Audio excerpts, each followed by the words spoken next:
موضوع ہے medical science کی بنیادیں مفکرین اسلام کے نظریات و تجربات پر قائم ہیں۔ جب طب اسلامی کی بات چھڑے تو جو نام بے ساختگی سے ذہن میں بار بار آتا ہے وہ رئیس الاطباء ابو علی سینا کا ہے۔ وہ بچپن میں بھی حیرت انگیز کمالات دکھاتے تھے۔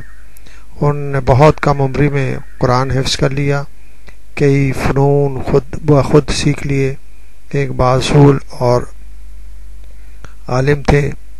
انہوں نے ایسی کتابیں تصنیف کی جو اسلامی ممالک اور یورپ دونوں جگہ صدیوں تک طب کے بارے میں مستند حوالوں کا کام دیتی رہیں۔ ان کی کتاب القانون فی الطب طب کے نظریے اور عمل میں عدیم المثال اثر کا حامل رہی۔ اس کا کئی زبانوں میں ترجمہ ہوا اور قرون وسطیٰ کے آخر دور تک وہ طبی تصانیف میں ممتاز ترین مقام کا حامل رہیں۔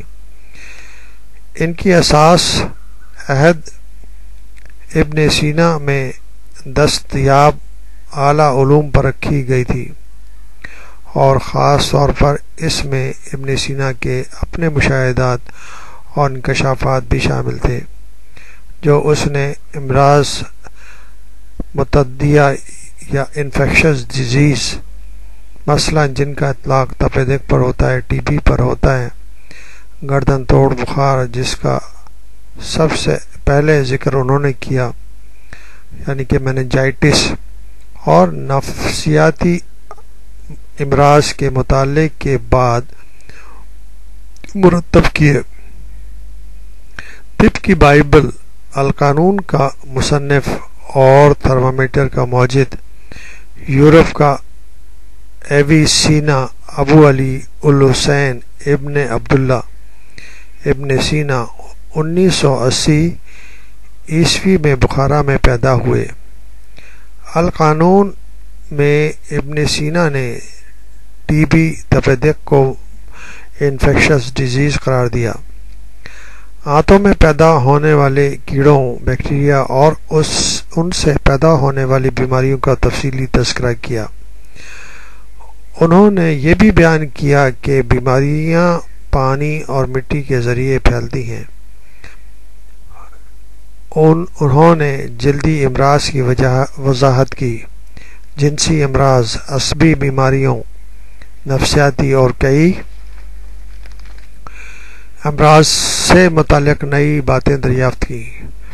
12ویں صدی میں کریمونا کے باشندے جراڈ نے اس کا ترجمہ لاطینی زبان میں کیا تو اس کے بعد صدیوں تک اس کو طب کی مقدس صحیفے کا درجہ حاصل رہا۔ واقعہ یہ ہے کہ متحرک ٹائپ کے ذریعے سے طباعت کا ایجاد کے بعد بائبل کو چھوڑ کر وہ سب سے زیادہ چھپنے والی کتاب تھی۔ القانون میں ابن سینا نے نہ صرف اپنے پیشروؤں کے کام کا ایک شاندار خلاصہ پیش کیا بلکہ اس نے خود اپنے مشاہدات اور تحقیقات کے ذریعے طبی سائنس کو مالا مال کر دیا۔ وہ پہلا شخص تھا جس نے انسانی آنکھ کے اعصاب کی تشریح صحیح طور پر کی اور نظام بصارت کی ایسی شرح بیان کی جو اس سے متعلق جدید تصویر سے دور ہٹی ہوئی نہیں۔ انہوں نے قلب کے نظام کی بڑی جزیات کے ساتھ تشریح کی۔ انہوں نے چیچک اور خسرہ جیسی انفیکشس ڈیزیز کا ذکر کیا جس سے قدیم یونانی ادبا بے خبر تھے۔ اس کا ذیابیطس یا ڈائبٹیز کا تجزیہ اس تجزیے سے کچھ زیادہ مختلف نہیں جو 8 صدیوں کے بعد انگریز ماہر مس والسن نے کیا۔ انہوں نے یہ مفروضہ پیش کیا کہ بعض انفیکشس ڈیزیز متعدی بیماریاں پانی اور ہوا میں جو خود نامیے مائکروسکوپک آرگنزم ہوتے ہیں کے ذریعے منتقل ہوتی ہیں، اور 18ویں صدی میں اس مفروضے کی توثیق ہالندیزی سائنسدان اینتھونی لیون ہاک نے اپنی تحقیق میں کر دی، جس نے اس سے اپنی خود ساختہ خوردبین استعمال کر کے مشاہدہ کیا۔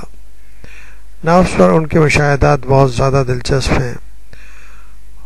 اس نے 60 سادہ اور 30 مختلف اشکال کا کھوج لگایا، اور موجودہ سائنس نے اس کے کام پر بہت تھوڑے عقیدہ رس اضافے کیے۔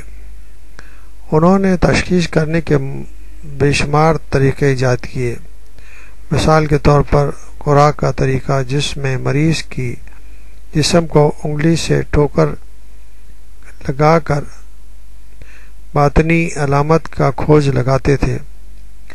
ابن سینا سے منسوب کیا جاتا ہے کہ گو بعد ازاں ان کو ویانا کے طبیب لیو پونڈ اون بروگر نے دوبارہ دریافت کیا۔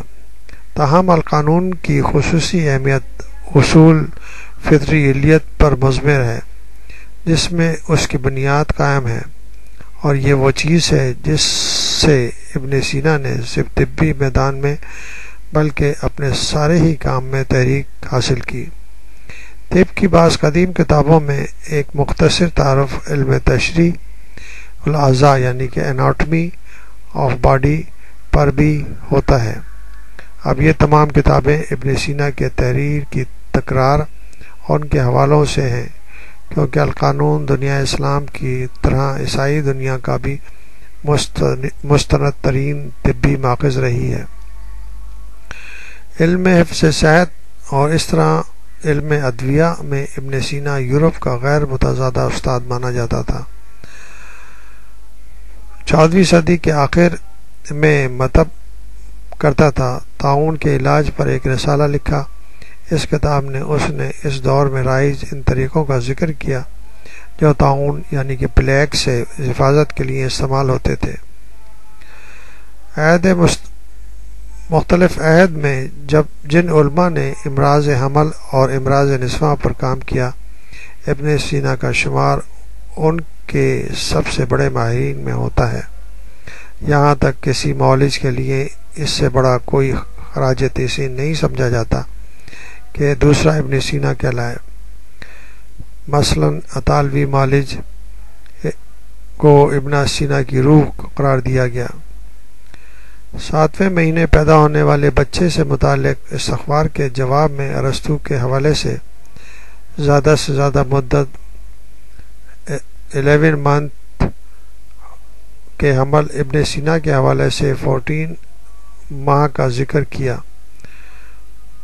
ابن سینا کی کتاب القانون کے حمیات سے متعلق باب میں ایک شرح بھی لکھی گئی۔